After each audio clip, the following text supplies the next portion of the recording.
Was biting my tongue on my political opinion because I thought it would be better for my children. First and foremost, I want to say that I don't feel sorry for Kanye West. I don't care about his mental health issues because he's not a good person. I mean, we've had enough time, we've had enough years to see that he's really just a jackass. He's stupid. And the things that he does is very harmful to society.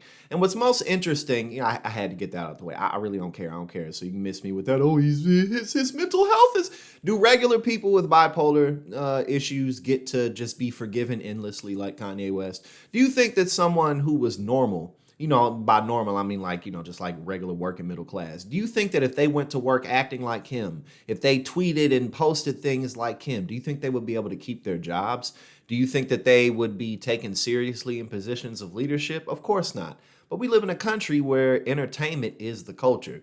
And because Kanye West is one of the most famous people in the world, we can't stop watching. We have to watch. And he's taking full advantage of that fact. But again, I don't feel sorry for the guy. So now let's roast him a little bit.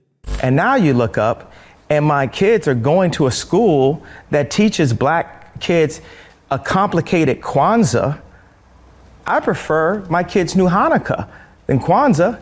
At least it will come with some financial engineering.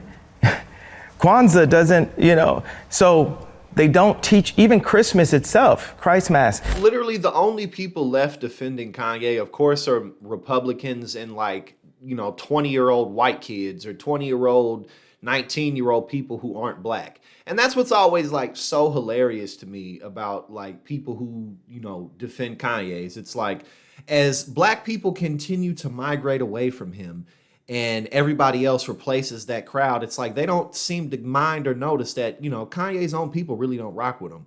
Kanye's own people don't stand up for him. Kanye's own people make fun of him and laugh at him at this point. Because why? Because Kanye goes on Fox News and wears White Lives Matter shirts and, goes into Donald Trump's office with the Make America Great hat on again and just makes absolutely ridiculous comments. He got taken down off of Twitter because he announced, in about 8 hours in the morning when I wake up, I'm gonna go DEFCON 3. So, Twitter was like, oh, no, you're not Kanye. And they just took him out. But it's black people don't even mess with this guy.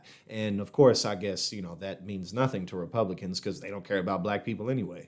It's like with David, he tended to the sheep, but while he was out there, he had to fight all kinds of animals. So when it was time for Goliath to come, he thought because he was a sheep herder that he didn't have the skill set to take down Goliath.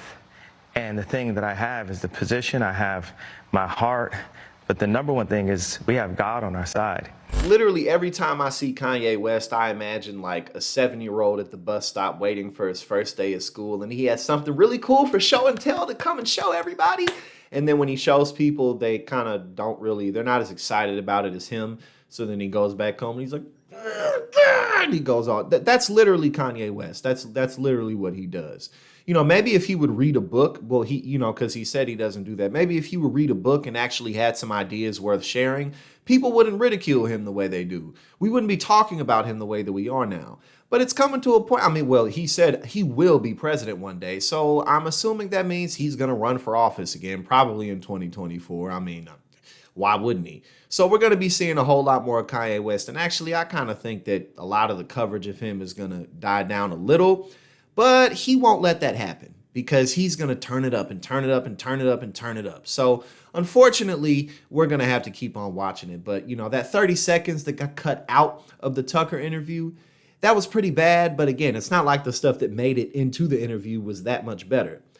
Kanye West, man.